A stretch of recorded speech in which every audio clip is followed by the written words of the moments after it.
Welcome to Age of Noob everyone, and to my quick guide of the Abbasid Dynasty for Age of Empires 4, aimed for beginner to intermediate players. Before we begin, some quick callouts. 1. I do have some overall good news to share, so be on the lookout for the next announcement video. Second, as previously announced, I've closed down Patreon and opened up memberships on YouTube. Hence, you can now support Age of Noob directly here, and more details to follow in the next video. And third, my secondary channel Game Noob is going strong with new videos, so check out the link below if you're interested. Alright, without further ado, let's dig deeper into the Abbasid Dynasty.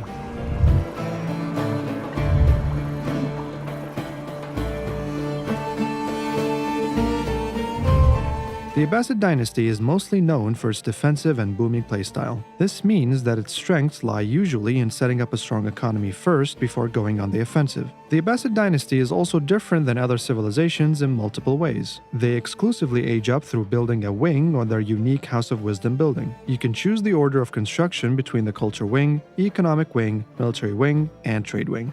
The Culture Wing and the Economic Wing are usually prioritized early due to their very strong economic upgrades. The Military Wing is when aggression is prioritized, and Trade Wing is dependent on how strong the trade meta is and whether you're playing in a team game or 1v1. Prioritization of these wings will change around future balance changes, so pay close attention to the choices made in pro games for meta-specific decisions. The Abbasid's other unique mechanic lies in their golden ages. Every single building you construct within the influence of your House of Wisdom will count towards this bonus, with the first triggering at 10 buildings, followed by Tier 2 and Tier 3 at 30 and 60 buildings respectively. The first provides 15% villager gather rate bonus, followed by 15% faster research, and finally 20% of each of villager gather rate, research speed, and production speed. Getting to your golden ages as soon as possible is imperative, so make sure that all of your buildings on your main base are connected to one another. From a food perspective, the Abbasids cannot hunt any boars, but they do receive 100 additional food from berry bushes alongside a gather rate and carry capacity bonuses as well.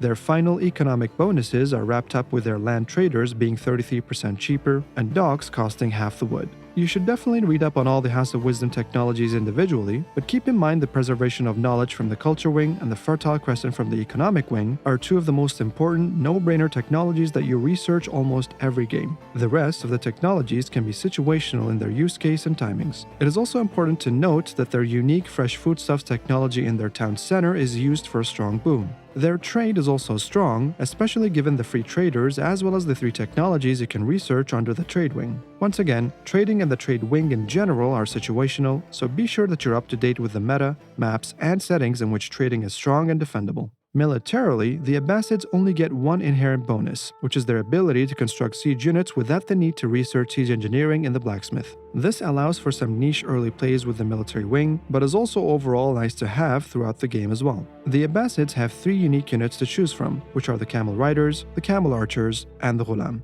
Camel Archers deal bonus damage to light infantry, and Camel Riders deal bonus damage to cavalry overall. It's also important to note that both Camel units boast an aura that reduces enemy horse cavalry's damage by 20%, so keep that in mind for your engagements. The Ghulam replaces the generic meta terms, as they are the stronger variant in every way, but they do take longer to train and they are slightly more expensive. As aforementioned, since the Abbasids don't really have any inherent military bonus, they rely heavily on boasting a strong economy first. This then allows you to research some very strong economic and military technologies through the House of Wisdom and field some expensive units on the battlefield. All else equal, the mid to late game is when the Abbasids will shine, as you can push into your enemies with strong production, units, and an economy to back it all up. This is why you will usually see a quick second town center constructed near valuable resources, such as stone or food, to quickly set up your economy into the mid-game through the use of fresh foodstuffs from the TC, as well as the Fertile Crescent and preservation of knowledge from the House of Wisdom. From a composition perspective, they do have strong archers due to composite bows and strong infantry due to their unique Ghulams that are further boosted by boot camp and camel support.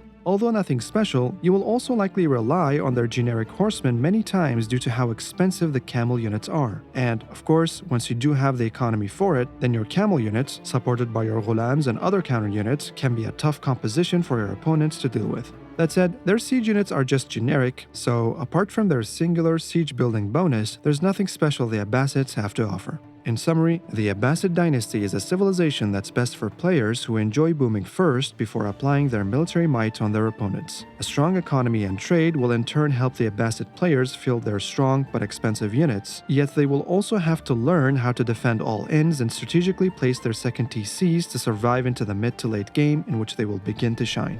To wrap it all up, let's go back in time and remember the Battle of Talas, waged in the year of 751. Hope you all enjoy this short summary. Be sure to subscribe to Age of Noob for more AoE content, and until our paths cross again, Assalamu alaikum.